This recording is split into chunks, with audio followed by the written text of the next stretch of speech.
Hey guys, it's Shelly, the owner and creator of the Vintage Hen and Chick. Welcome back to my channel and welcome if you're new. And in today's video, I'm going to be doing some really fun vintage and retro kitchen decor flips. So if that's something that you enjoy watching, make sure to subscribe to my channel so you get notified when I upload a new video, and hit the notification bell as well.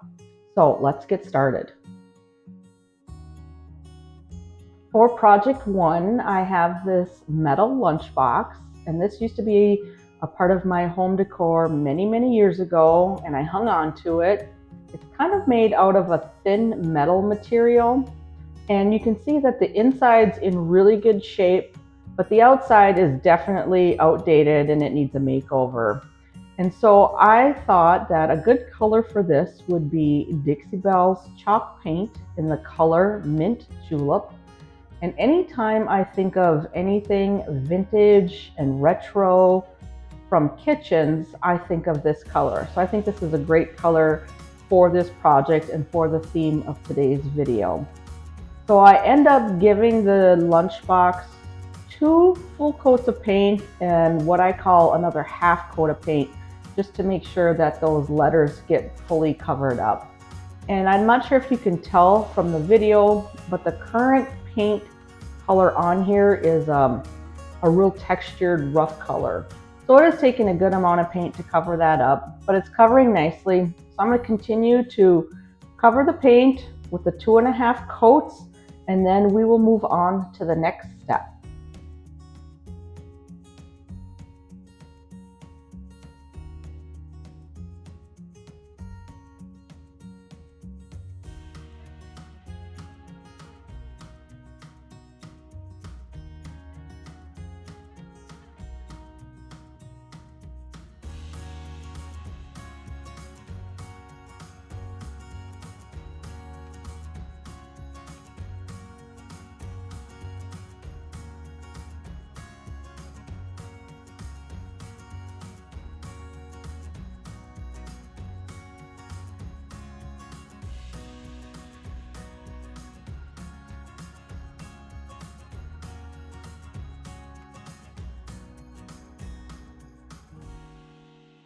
So the paint has completely dried on the lunchbox. I did give it 2.5 coats.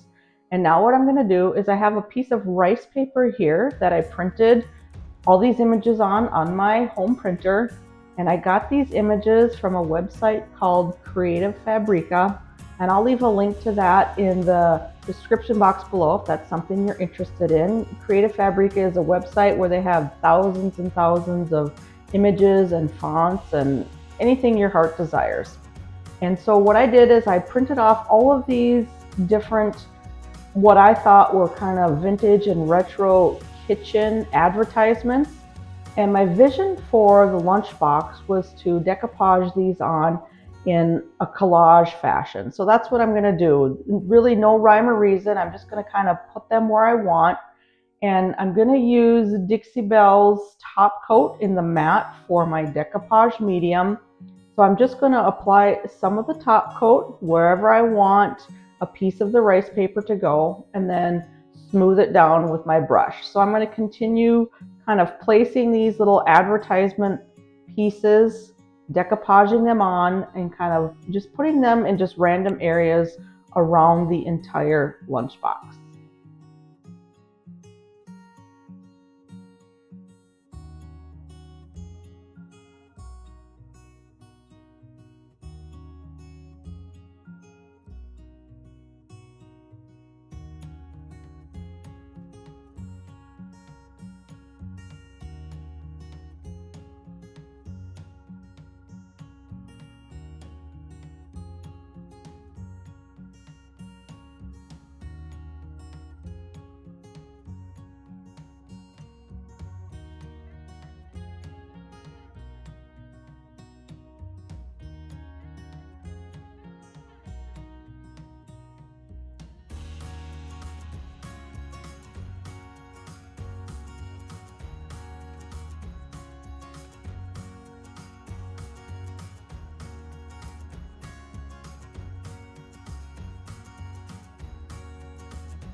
So I'm finishing up adding the rice paper to the lunchbox, and then I'm also going to clear coat the whole lunchbox with the Dixie Belle flat top coat, because when we're all done, I envision doing a dark wax on the lunchbox, and I don't want the dark wax to absorb completely into that paint. I wanted that barrier of the matte coat. So I'm just going to give this a complete coverage with the matte top coat, and then I will move on to the next step.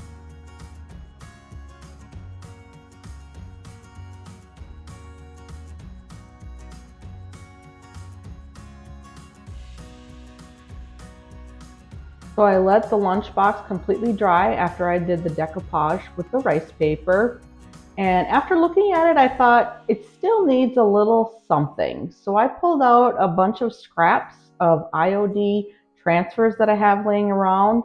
And some of them are from the Ephemeral Melange IOD transfer. And I believe the florals are from a transfer from last year's Christmas release. And so I'll leave links to both of those in the description box below if I can find them. So I'm just going to take my transfers and I'm going to apply them to the lunchbox where I want. And if you've never used a transfer before, you just peel off the top sheet and then you lay your transfer down where you want it, and it's a little bit tacky on the bottom. So here I am peeling off the top sheet and then placing my transfer where I want it. And then all transfers come with a tool that's called a transfer tool. And then once you get your transfer placed, you will take the tool and gently rub it over the transfer to adhere it to the surface below.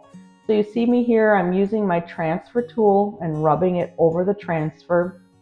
And because this is a rounded surface, I am doing just one side at a time to make sure that I get the transfer to stay on there properly. So I'm starting on this side, and then as I rub, I'm gently lifting up the edge of the transfer, and you can see it released from the transfer vellum.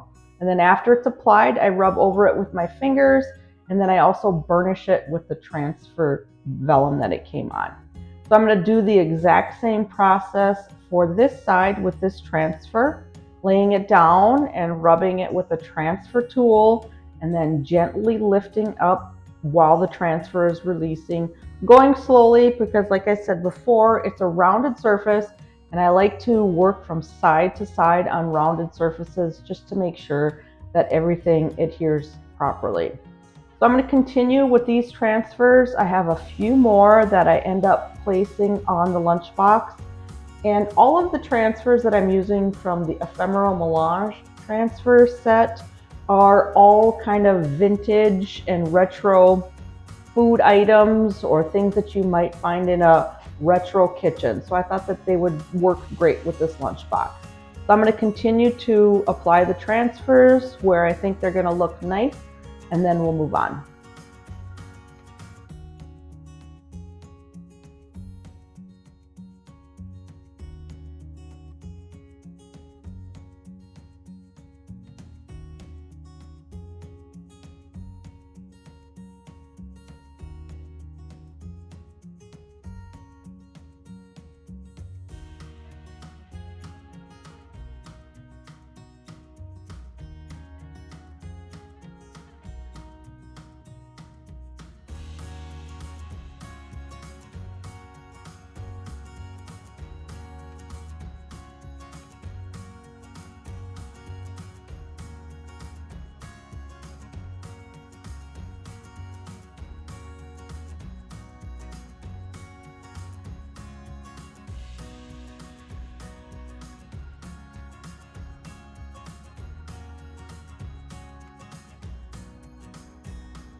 So here is the lunchbox with the decoupage rice paper and the transfers on.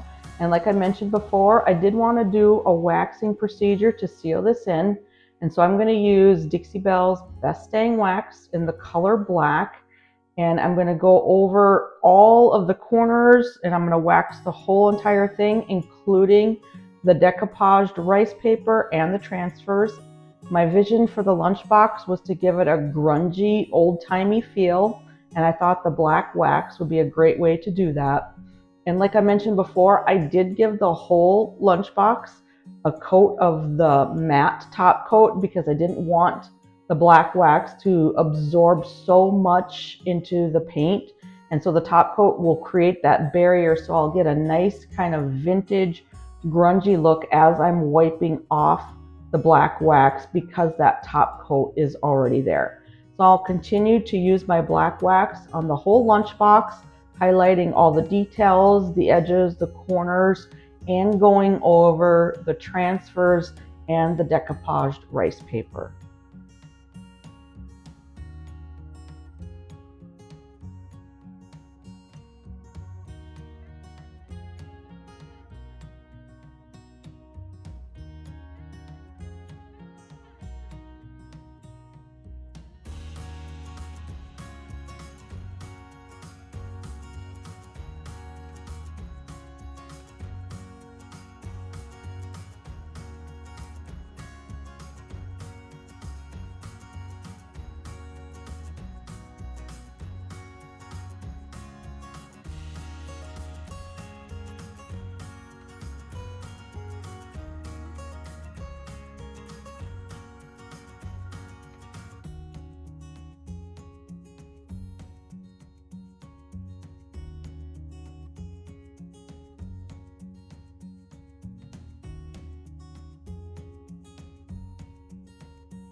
For project 2, I have this green Enamelware cake pan, and I never see green Enamelware, so as soon as I saw this, I had to get it.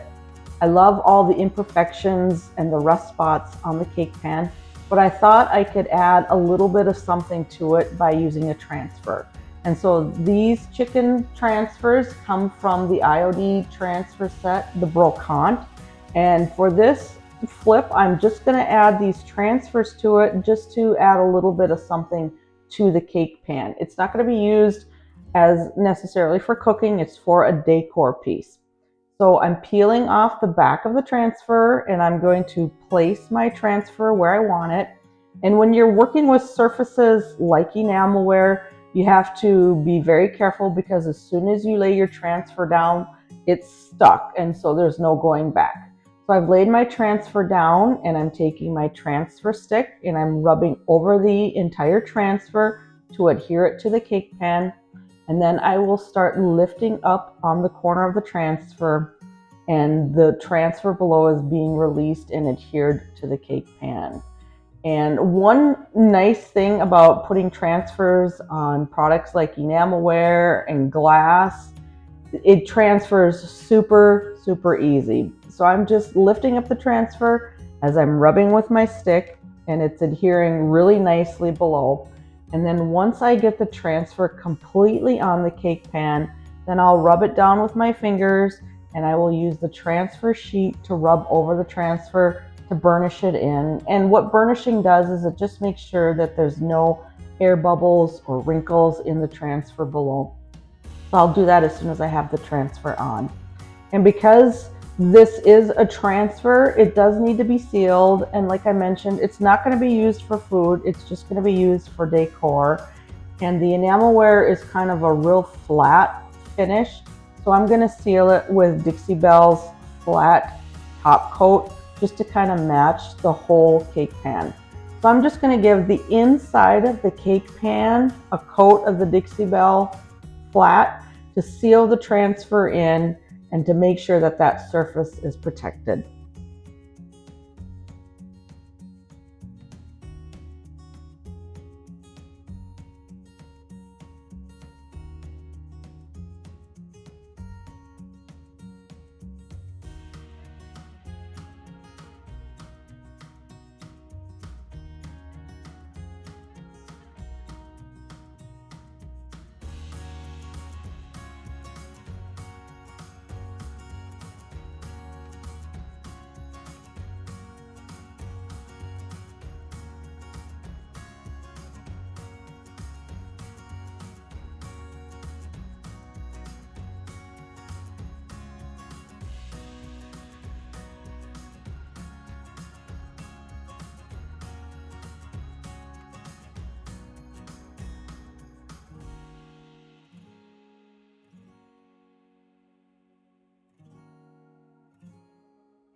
For project 3, I have this old rolling pin, and the handles on it are already a nice chippy distressed vintage green, so I didn't need to paint those.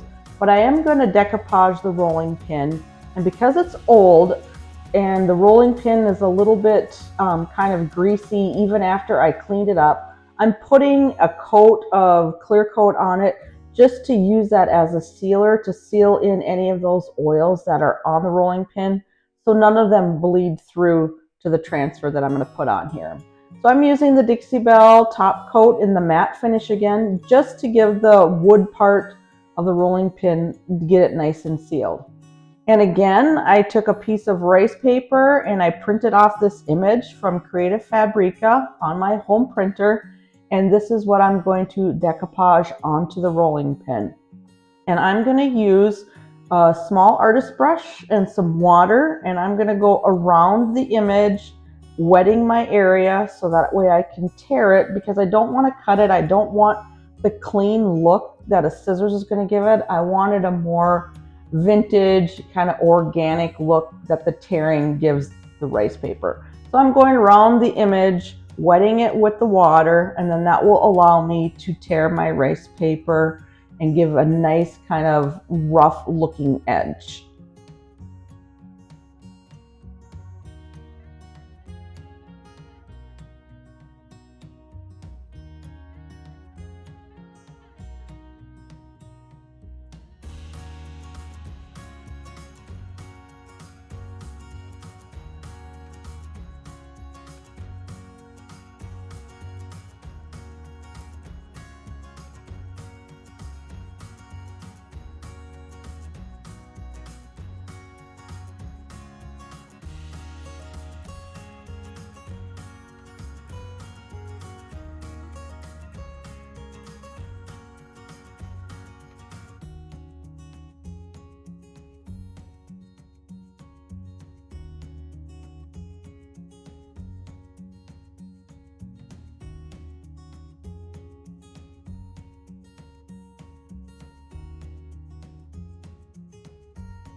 And decoupaging this on the rolling pin couldn't be easier.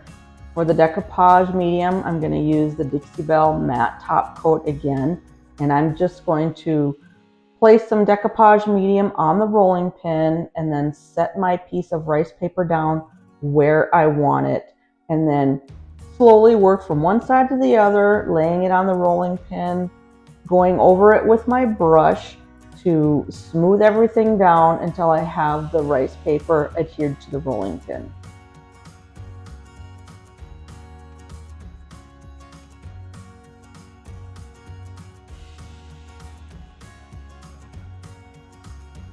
And after I have my rice paper completely decoupaged on, I'm going over the whole rolling pin with a good coat of the top coat, because I'm going to be using a dark wax again on this rolling pin, and I want to create a barrier between the rolling pin and the dark wax, because I don't want the rolling pin to be real dark. I just want it to look vintage and worn. So the rolling pin has dried now, and I'm going to take my Dixie Belle Best Staying Wax in the color black, and I'm going to go over the whole rolling pin with the dark wax, applying it and then buffing it off over the whole rolling pin plus the rice paper, and then just give it a more vintage look.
For project 4, I have this old flour sifter that I picked up at an antique store, and I love the vintage look of the metal, but I thought it could use a little bit of a pop. So I'm going to paint the handle and the knob in the Dixie Belle Mint Julep, just to give it more of a pop of color and add to my vintage vignette that I'm creating with the other projects.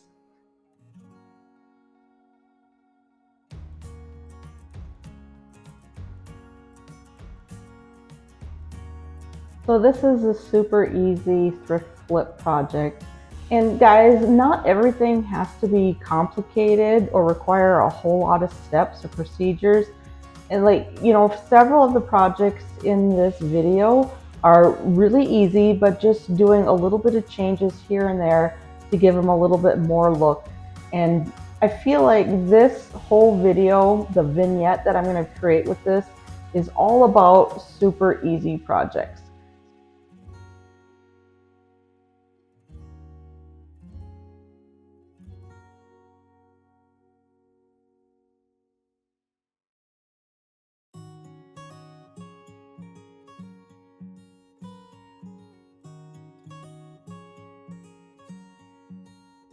So now the paint has dried on the handle, and I'm just taking my finger sander and distressing it and scuffing it up a little bit so it matches the rest of the flour sifter. So I'm going to scuff that up, the handle and the knob, and then I'm going to take a damp paper towel and wipe off all the sanding dust. And then I'm going to seal the paint in with the Dixie Belle flat top coat, because again, for this sifter, I'm going to do some black wax on the handle, and I want to create that barrier between the paint and the wax, so that way the handle doesn't get too dark with using the wax, but the wax gives it a vintage look. So I will continue to seal the handle and let that dry, and then we'll wax it.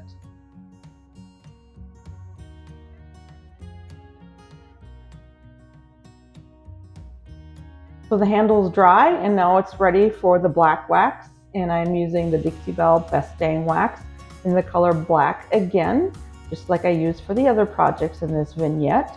And I'm just applying a nice coat of the black wax to the entire handle and the little wooden knob on the end. And then I will take my soft cloth and buff it back, and this will just give it a nice vintage worn look and help it match the rest of the vignette and also the flower sifter in general, so the handle doesn't look too new.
Well, there you have it. What did you guys think? Let me know your favorites in the comments below. And if you enjoyed this video, please give it a thumbs up. And if you are new here, please consider hitting that subscribe button, setting the notification bell to all, and that way you'll get updated every time I upload a video. And most of the products that I used in this video are available on my website, and I'll link that below as well. Thank you so much for watching, and have a wonderful day.